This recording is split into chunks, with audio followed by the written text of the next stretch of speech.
آپ نے اکثر سندھ طاس معاہدے کا نام سنا ہوگا، جسے انڈس واٹر ٹریٹی بھی کہا جاتا ہے انگریزی میں۔ یہ معاہدہ اصل میں ہے کیا؟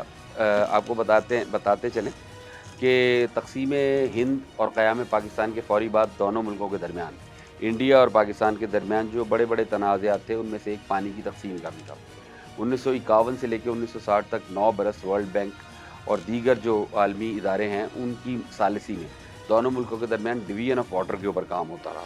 1960 میں یہ معاہدہ ہوا، انڈس واٹر ٹریٹی، جس کے تحت 4 دریا جو تھے، اس خطے میں بہنے والے 4 دریا وہ ہندوستان کو دیے گئے، یعنی اس کے پانی کے اوپر انڈیا کو اختیار دیا گیا، جن میں بیاس، راوی، ستلج شامل تھے۔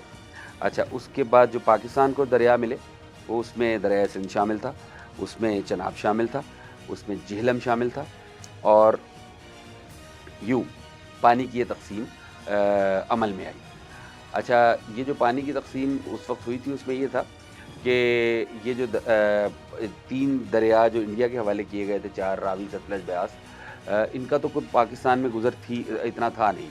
یہ یعنی انڈیا سے اگر آتے تھے، ان کو مکمل طور پہ وہ روکا جا سکتا تھا، ان کے پانی کو ان کے اوپر ریزروائرز بنا کے یا چھوٹے موٹے ڈیمز بنا کر۔ اس کے برعکس جو پاکستان میں دریا آ رہے تھے، یہ نسبتاً بڑے تھے، جیسے سندھ ہے، جہلم ہے، چناب ہے۔ تو اس معاہدے میں، انڈس واٹر ٹریٹی میں ڈیسائیڈ یہ ہوا تھا کہ اس کے 80% پانی کے اوپر پاکستان کا اختیار ہوگا، لیکن کاشتکاری کے لیے اور ڈومیسٹک ضرورت کے لیے اور تھوڑی بہت انرجی نیڈز کے لیے 20% پانی جو ہے وہ بھارت استعمال کر سکے گا۔ یہ معاہدہ چلتا رہا۔ اچھا، ان دونوں ملکوں کے درمیان جب کبھی بھی کشیدگی ہوئی تو انڈس واٹر ٹریٹی زیر بحث ضرور آیا، اور اکثر یہ پاکستان کو تھریٹن کیا جاتا رہا بھارت کی طرف سے کہ ہم جو انڈس واٹر ٹریٹی جو ہے اس کو سسپینڈ کر دیں گے یا پاکستان کا پانی روک دیں گے۔ سب سے اہم بات یہ ہے کہ یہ سمجھنا بہت ضروری ہے کہ کیا بھارت پاکستان کا پانی روک سکتا ہے؟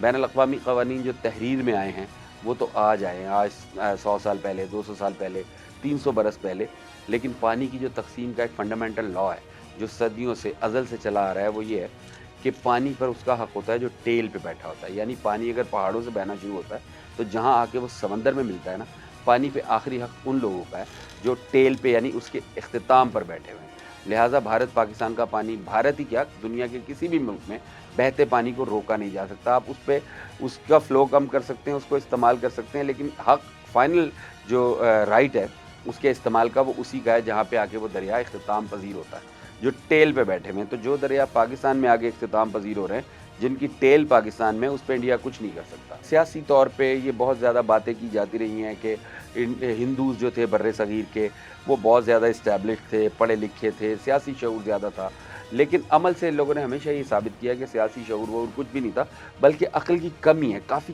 لو آئی کیو لیول کے حامل لوگ ہیں۔ مثال کے طور پہ، ضرورت آپ کو پانی کی اس لیے ہے کہ آپ کی آبادی بہت زیادہ تیزی سے بڑھ رہی ہے۔ آپ نے اپنی اس آبادی کو فیڈ بھی کرنا ہے، اس کو جو ہے اس کے جو ہے زراعت کو بھی دیکھنا ہے، ان تمام چیزوں کو دیکھنا ہے، اور بہانے بازی آپ پاکستان کے اوپر رکھ کے کر دیتے ہیں کہ پاکستان میں ٹیررزم ہو رہا ہے یا ہندوستان کے اوپر پاکستان سے حملے ہوتے ہیں تو ہم پانی روک دیں گے۔ جبکہ حقیقت یہ ہے کہ آپ کے اپنے مسائل ختم نہیں ہوتے، آپ کی آبادی اتنی بڑھ گئی ہے، دنیا کا سب سے بڑا ملک ہے، اور آج ہی نہیں، ہمیشہ سے، ٹھیک ہے، 16 بندے آپ کے ایک کمرے میں رہتے ہیں، کہانی آپ کی اپنی خراب ہے، اور سنا اسے پاکستان پہ رکھ کے دیتے ہیں۔ اور یہ کوئی سیاست نہیں ہے، آپ اپنے عوام کو بے وقوف بنا لیں۔ انڈین پولیٹیشین سے مخاطب ہوں میں، ان کا آئی کیو لیول آپ جیسا ہی ہے، آپ انہیں بے وقوف بنا سکتے ہیں، دنیا کو تو نہیں بنا سکتے۔ لہٰذا کوئی انڈس واٹر ٹریٹی انڈیا نہ تو اس کے اوپر اس کو سسپینڈ کر سکتا ہے، نہ کوئی پانی روک سکتا ہے، نہ اس کے پاس ایسا رائٹ ہے۔ اور یہی فیصلہ ابھی 25 جون کو ورلڈ بینک نے، 27 جون کو ورلڈ بینک نے بھی دیا ہے۔ ورلڈ بینک کا کہنا یہ ہے کہ یک طرفہ طور پہ انڈس واٹر ٹریٹی سسپینڈ نہیں کیا جا سکتا۔ اچھا، انڈیا نے اس کے جواب میں یہ کہا کہ ہم تو ورلڈ بینک کو مانتے ہی نہیں، یہ تو ادارہ ہی بائسڈ ہے، اور ہم تو ان کی کسی بھی چیز کو تسلیم نہیں کریں گے۔ چونکہ پاکستان سے بھارت کے اندر انفلٹریشن ہوتی ہے، پہلگام کا واقعہ پاکستان نے کروایا ہے، تو ہم تو انڈس واٹر ٹریٹی سسپینڈ کیا ہوا ہے ہم نے، اور اسے کیے رکھیں گے۔ آپ انڈس واٹر ٹریٹی سسپینڈ کریں یا نہ کریں، آپ پانی روک نہیں سکتے۔ پہلے پانی تو روک کے دکھائیں۔ اب وہ جو کشن گنگا ڈیم ہے، اور جو کیا کہتے ہیں، آپ نے چناب کے اوپر 1-2 بنائے ہوئے ہیں، بگل ہار ڈیم اور کشن گنگا ڈیم وغیرہ جو بنائے ہیں، وہ بھی آپ نے کس طرح بنائے؟ ڈیمز کا نام آپ کو الاؤ ہے ریزروائر بنانا، ڈیم بنانا الاؤ نہیں ہے ان دریاؤں کے اوپر۔ اب وہ جو انٹرنیشنل ڈیزائن ہوتا ہے ڈیم کا، آپ نے اس کو ریزروائر کے ڈیزائن میں بنا کے اور یوزیج اس کا ڈیم والا کر لیا ہے۔ آپ کے اوپر تو یہ بھی کیس بنتا ہے کہ آپ نے ریزروائر کا نام لے کے اور ڈیمز بنائے ہیں جو کہ آپ کو الاؤ نہیں ہے. اس پانی کے اوپر آپ ڈیم نہیں بنا سکتے, ریزروائر بنا سکتے ہیں اپنی جو ڈومیسٹک نیڈس کو پوری کرنے کے لیے. ہاں, جو آپ کے پاس باقی دریا ہیں جیسے انڈین پنجاب کو فیڈ کرنے کے لیے آپ نے دریائے راوی کے اوپر چھوٹے چھوٹے 1-2 ڈیمز بنائے ہیں اور انڈین پنجاب کو پانی دیتے ہیں, وہ آپ کا رائٹ ہے چونکہ وہ دریا آپ کے حصے میں آیا ہوا ہے انڈس واٹر ٹریٹی کے تحت. لیکن چناب یا ستلج کے اوپر ہے, یہ آپ کرنے کا استحقاق نہیں رکھتے. سب سے پہلا تو آپ نے جو چیٹنگ کی ہے یا فراڈ کیا ہے وہ یہ کیا ہے کہ ریزروائرز کا ڈیزائن دکھا کے بین الاقوامی طور پہ ریزروائرز اپرووڈ کروا کے اور وہاں پہ ڈیم بنائے ہیں. ٹھیک ہے, اب ڈیم اور ریزروائر میں فرق کیا ہوتا ہے یہ بھی میں آپ کو بتا دیتا ہوں. ڈیم جو ہے وہ اس میں پانی سارا سال محفوظ رکھا جا سکتا ہے اور آپ کی ہر قسم کی ضرورت کو وہ پورا کرتا ہے, اس سے آپ بجلی بھی بنا سکتے ہیں. اس کے برعکس ریزروائر صرف اتنا ہوتا ہے جو آپ کی زراعت کی اور ڈومیسٹک نیڈس کے لیے پانی جمع کیا جاتا ہے, اس میں اتنا پانی جمع نہیں ہوتا جتنا ڈیمز میں جمع کیا جاتا ہے. So you have done this already, you have cheated the world کہ کشن گنگا اور بگل ہاٹ ڈیمز آپ بنا رہے ہو اور ڈیزائن ان کا ریزروائرز کا ہے. اچھا, اگر اس کے علاوہ مزید بات کریں تو انڈیا میں الیکٹریسٹی نیڈز جو ہیں, جو بجلی کی ضرورت ہے, پاکستان میں بجلی کی کافی قلت ہے. ہمارے یہاں ہم ایک کرائسس سے گزر رہے ہیں اور اس میں مختلف مسائل ہیں. پہلے ہمارے پاس بجلی کم تھی, پھر بجلی جب ہمارے پاس زیادہ ہو گئی, وافر ہو گئی, تو ہماری ٹرانسمیشن لائنز کا مسئلہ ہے, اس کی وجہ سے ہم اس کرائسس سے گزر رہے ہیں. لیکن انڈیا میں جو ہے بجلی کا معاملہ وہ اس طرح کا ہے کہ یہ پرائیویٹ سیکٹر میں ان کے یہاں مختلف کمپنیاں بجلی بناتی ہیں اور بنا کے حکومت کو بیچ دیتی ہیں اور وہ اپنے عوام کو دیتے ہیں یہ. لیکن دور دراز کے جو علاقے ہیں, سینٹرل انڈیا سے ہٹ کے جو ان کے علاقے ہیں, وہاں پہ ان کی کوشش یہ ہے کہ یہ زیادہ سے زیادہ چھوٹے چھوٹے ڈیمز بنا کے اور اس سے بجلی جنریٹ کریں.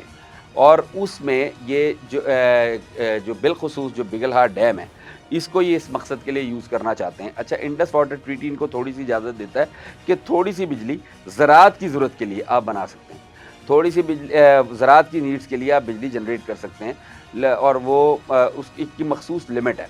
انڈیا اگر پانی روکے گا یا روکنے کی کوشش کرے گا تو یہی ایک واحد طریقہ اس کے پاس رہ جاتا ہے کہ بڑی مقدار میں اپنی انرجی نیڈز پوری کرنے کے لیے وہ پانی کو روکے ان دونوں ریزروائر کم ڈیمز کے اوپر, اور اس پانی کو روک کے پھر اس سے توانائی کی نیڈز پوری کرے, اور یوں پاکستان کے حصے میں بہنے والے دریاؤں کا پانی جو ہے وہ اس کی سطح کم ہو جائے, اس کا فلو کم ہو جائے اور ہمیں پرابلم ہو. لیکن یہ ممکن نہیں ہے کیونکہ ہم پہلے ہی بڑے واضح لفظوں میں انڈیا کو یہ بات کہہ چکے ہیں کہ پانی ہماری جو ہے نا وہ لائف لائن ہے. پانی ہماری ہی نہیں, انسانیت کی, تمام زندہ انسان کی لائف لائن ہوتی ہے.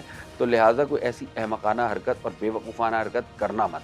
اور دوسری بڑی بات یہ ہے کہ نریندر مودی کو تو شاید انسٹال ہی اس لیے کیا گیا ہے کہ انڈیا کا جو سیکولر فیس ہے اس کو مکمل طور پہ ڈسٹرائے کر دیا جائے, تباہ کر دیا جائے. مثال کے طور پہ آپ کہتے ہیں کہ پہلگام واقعہ پاکستان نے کروایا, پاکستان سے انفلٹریشن ہوتی ہے, ٹیررزم ہوتا ہے, تو ہم تو پاکستان میں دہشت گردوں کے ٹھکانوں پہ حملے کرتے ہیں.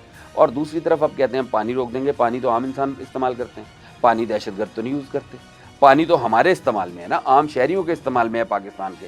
پانی روکنا دنیا کی سب سے بڑی دہشت گردی ہے جو تم روک نہیں سکتے, کوشش کر سکتے ہو. تو انڈیا کے لیے پہلی بات تو یہ ہے کہ آپ پانی کا فلو نہیں روک سکتے, آپ کو اس کے لیے ان ڈیمز کے ذریعے بجلی کے بہت بڑے بڑے پروجیکٹس لگانے پڑیں گے جو آپ نے لگائے نہیں ہیں. آپ جھوٹ بولتے ہیں, آپ لوگوں کو دھوکہ دیتے ہیں, یہ کہتے ہیں کہ ہم یہاں سے بجلی پیدا کریں گے. دوسری بات, آپ بین الاقوامی برادری کو کیا منہ دکھائیں گے اگر آپ ایسی حرکت کرتے ہیں؟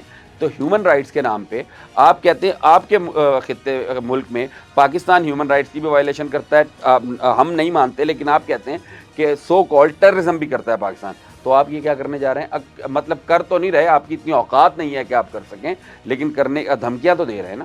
تو لہٰذا انڈیا کو یہ بات سمجھنے کی ضرورت ہے کہ سیکولر انڈیا کا جو فیس ہے اس کو جتنا زیادہ نریندر مودی اور اس کے ہواری ٹینٹڈ اور ڈینٹڈ کر چکے ہیں اس کو بحال کیا جائے, اور اس قسم کی احمقانہ حرکتیں اور باتیں نہیں کی جائیں.